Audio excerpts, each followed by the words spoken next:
नमस्कार। आज हम भारतीय संविधान की एक ऐसी व्यवस्था पर बात करने जा रहे हैं जिसके बारे में शायद हम रोज नहीं सोचते हैं, लेकिन जो हमारी लोकतांत्रिक प्रक्रिया का एक बहुत अहम हिस्सा है। यह है राज्य, विधानसभा या विधान परिषद के सदस्यों द्वारा ली जाने वाली शपथ या प्रतिज्ञान। हमारे पास इससे जुड़े कुछ दिलचस्प दस्तावेज हैं, संविधान के शुरुआती मसौदे के कुछ हिस्से और फिर वो अंतिम अनुच्छेद जो संविधान में शामिल हुआ। आज हम इन्हीं स्रोतों के आधार पर यह समझने की कोशिश करेंगे कि आखिर किसी विधायक या विधान पार्षद के लिए अपना पद संभालने से पहले यह प्रक्रिया इतनी जरूरी क्यों है और संविधान बनाते समय इस पर क्या सोच विचार हुआ था। चलिए इस पहलू को थोड़ा और करीब से देखते हैं। बिल्कुल। और ये प्रक्रिया, जैसा आपने कहा, जरूरी है। ये महज एक रस्म अदायगी नहीं है, मतलब जैसा कि कई बार लग सकता है। स्रोत साफ बताते हैं कि किसी भी राज्य की विधानसभा या विधान परिषद के लिए चुने गए या नामित हुए हर सदस्य को अपनी सीट ग्रहण करने से पहले एक अनिवार्य कदम उठाना होता है। अनिवार्य कदम? अच्छा, मतलब इसके बिना वो सदस्य के तौर पे काम शुरू ही नहीं कर सकते? सही समझ रहे हैं आप, बिल्कुल नहीं कर सकते। उन्हें राज्य के राज्यपाल या राज्यपाल द्वारा इस काम के लिए नियुक्त किसी व्यक्ति के सामने शपथ लेनी होती है। शपथ लेनी होती है जी, या प्रतिज्ञान करना होता है ना? हाँ बिल्कुल, शपथ या प्रतिज्ञान, ये संविधान की जरूरत है, कोई विकल्प नहीं। अनुच्छेद 188 से साफ तौर पर कहता है, ये पद धारण करने की एक संवैधानिक शर्त है। इसके बिना सदस्य सदन की कार्यवाही में हिस्सा नहीं ले सकते, वोट नहीं दे सकते। अच्छा। हाँ, और अगर वो ऐसा करते हैं तो उन पर जुर्माना भी लग सकता है। अच्छा, ये तो काफी गंभीर बात है। और ये शपथ या प्रतिज्ञान, क्या सदस्य अपने मन से कुछ भी बोल सकते हैं या इसका कोई तय तरीका है, कोई फॉर्मेट? नहीं, बिल्कुल नहीं, अपने मन से नहीं। इसका एक निर्धारित प्रारूप है जो संविधान की तीसरी अनुसूची, मतलब थर्ड शेड्यूल, उसमें दिया गया है। हर सदस्य को उसी प्रारूप के अनुसार ही शपथ या प्रतिज्ञान करना होता है। इसमें निष्ठा, संप्रभुता और अपने कर्तव्यों के पालन की बात होती है। ये सब उसमें शामिल है। और आपने शपथ और प्रतिज्ञान दोनों शब्दों का इस्तेमाल किया, इनमें क्या फर्क है? असल में कई बार लोग कंफ्यूज हो जाते हैं। हाँ, हो जाते हैं। ये एक महत्वपूर्ण अंतर है और संविधान दोनों विकल्प देता है। देखिए, शपथ यानी ओथ वो लोग लेते हैं जो ईश्वर में आस्था रखते हैं। वो ईश्वर को साक्षी मानकर अपने कर्तव्यों का पालन करने का वचन देते हैं। ओके। वहीं प्रतिज्ञान या एफर्मेशन उन लोगों के लिए जो ईश्वर को साक्षी नहीं मानना चाहते या जिनकी ऐसी आस्था नहीं है। वे सत्यनिष्ठा से अपने कर्तव्यों का पालन करने की एक गंभीर घोषणा करते हैं। अच्छा, तो मतलब कानूनी तौर पे दोनों बराबर हैं? हाँ, कानूनी महत्व बिल्कुल बराबर है। ये बस व्यक्तिगत आस्था का सम्मान करता है। ये दिलचस्प है कि संविधान ने दोनों के लिए जगह बनाई। और इस प्रक्रिया का अंत कैसे होता है? मतलब शपथ ले ली, फिर शपथ या प्रतिज्ञान करने के बाद सदस्यों को उस दस्तावेज पर हस्ताक्षर भी करने होते हैं। साइन करना पड़ता है? हाँ, ये हस्ताक्षर इस बात का प्रमाण है कि उन्होंने ये संवैधानिक जरूरत पूरी कर ली है। ये रिकॉर्ड का हिस्सा बन जाता है और सदन के सचिवालय में सुरक्षित रखा जाता है। तो ये पूरी प्रक्रिया राज्यपाल या उनके प्रतिनिधि के सामने तीसरी अनुसूची के प्रारूप के अनुसार और फिर हस्ताक्षर, ये सब मिलकर सदस्य को सदन में बैठने और काम करने का अधिकार देती है। ये व्यवस्था तो काफी स्पष्ट लगती है, लेकिन अब आते हैं उस हिस्से पर जो मुझे काफी रोचक लगा हमारे स्रोतों में। संविधान की शुरुआती मसौदे का जिक्र है।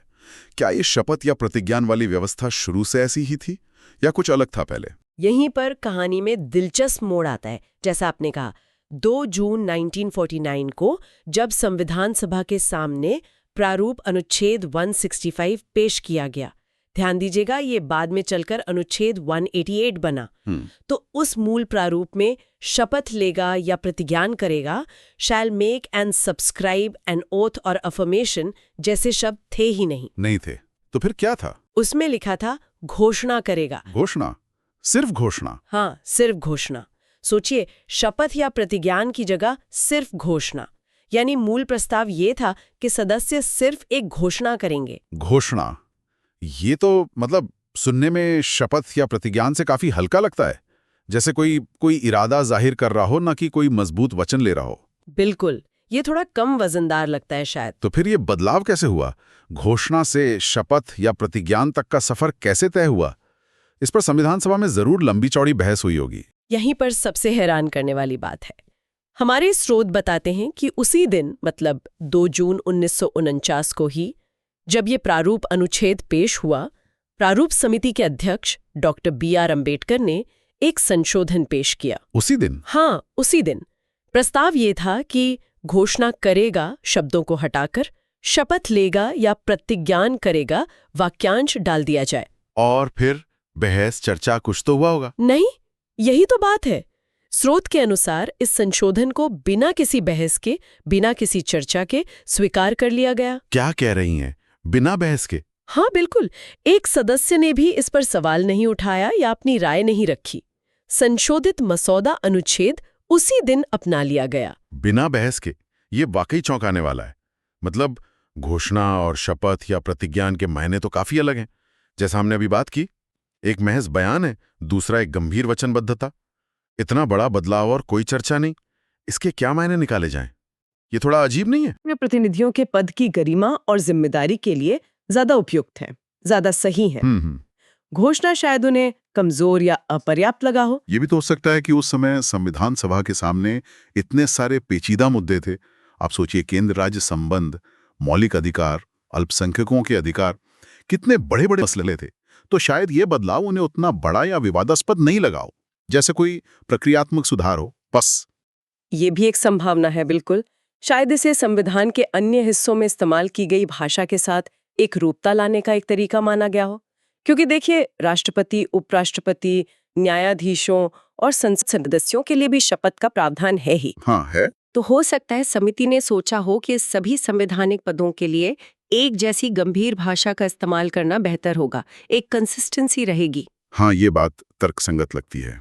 तो ये जो संशोधित मसौदा था, जिसमें शपथ या प्रतिज्ञान शब्द शामिल थे, वही फाइनल संविधान का हिस्सा बन गया। हाँ बिल्कुल, 2 जून 1949 को अपनाया गया यही संशोधित प्रारूप अनुच्छेद भारत के संविधान 1950 में अनुच्छेद 188 के रूप में शामिल हुआ और तब से लेकर आज तक राज्य विधानमंडल के हर सदस्य को पद ग्रहण करने से पहले राज्यपाल या उनके प्रतिनिधि के समक्ष तीसरी अनुसूची के अनुसार शपथ लेनी होती है या प्रतिज्ञान करना होता है। वो घोषणा शब्द इतिहास का हिस्सा बनकर रह गया। तो अगर हम इस पूरी कहानी को देखें एक तरह से संक्षेप में, तो प्रक्रिया की मूल बातें तो वही रहीं। राज्यपाल की भूमिका, तीसरी अनुसूची का प्रारूप, हस्ताक्षर, ये सब वैसा ही रहा।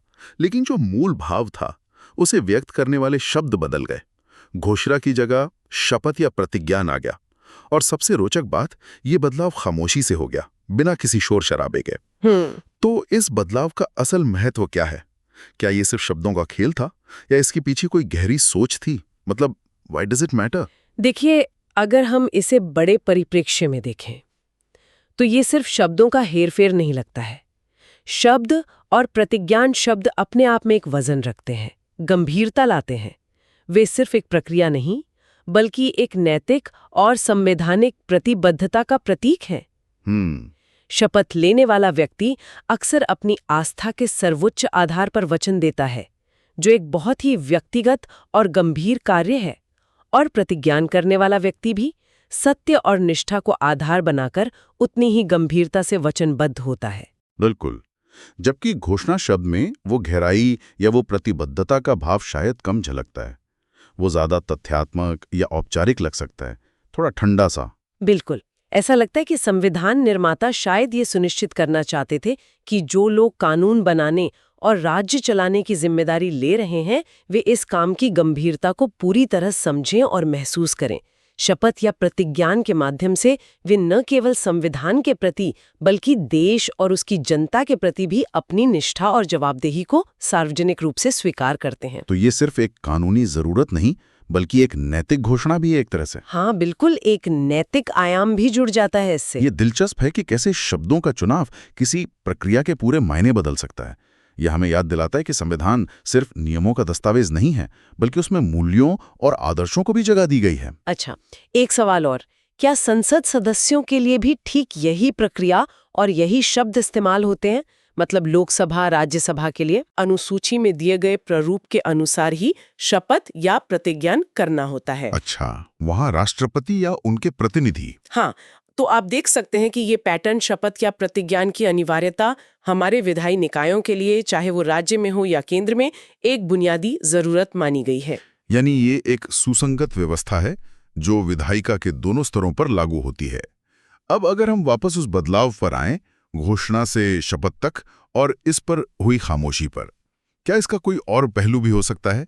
क्या उस समय के सामाजिक या राजनीतिक माहौल में इसका कोई संदर्भ था, कुछ कॉन्टेक्स्ट? देखिए, सीधे तौर पर कहना मुश्किल है क्योंकि स्रोत इस पर ज्यादा कुछ बताते नहीं। जैसा हमने कहा, बहस हुई ही नहीं, लेकिन हम अनुमान लगा सकते हैं। भारत आजाद हो रहा था, एक नया राष्ट्र बन रहा था, राष्ट्र निर्माण का दौर था। शायद उस दौर में राष्ट्रीय एकता, संविधान के प्रति निष्ठा और सार्वजनिक जीवन में नैतिकता पर बहुत जोर था। हाँ, ये तो था। तो हो सकता है कि शपथ या प्रतिज्ञान जैसे शब्द उस भावना को घोषणा से बेहतर तरीके से व्यक्त करते हों और इसीलिए इस पर कोई असहमति नहीं हुई। ये उस समय की सामूहिक चेतना का हिस्सा रहा हो कि सार्वजनिक पद ग्रहण करने वालों से एक मजबूत नैतिक वचनबद्धता की अपेक्षा की जानी चाहिए। ये शायद अंडरस्टूड था। ये एक सोचने वाली बात है। ऐसा लगता है कि ये महज एक कानूनी प्रक्रिया नहीं, बल्कि राष्ट्र निर्माण की उस बड़ी परियोजना का भी एक हिस्सा था, जहां प्रतीकों और शब्दों का भी अपना महत्व था, सिंबोलिज्म। संभवतः।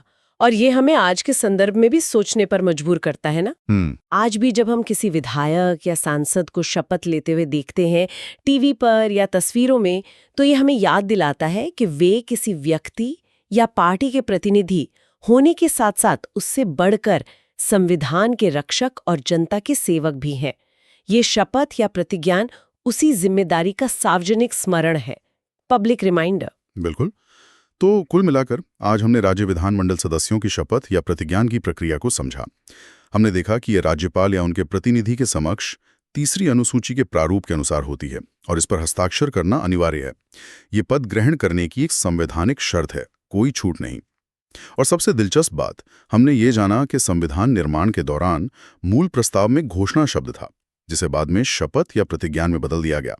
और ये अहम बदलाव, काफी बड़ा बदलाव होते हुए भी, बिना किसी बहस या चर्चा के संविधान सभा द्वारा स्वीकार कर लिया गया था, खामोशी से। और यहीं से ना हमारे लिए गहरा सवाल उठता है जिस पर शायद हमें और सोचने की जरूरत है। ये जो खामोशी थी जिसके साथ घोषणा को शपथ या प्रतिज्ञान से बदल दिया गया, वो क्या दर्शाती है?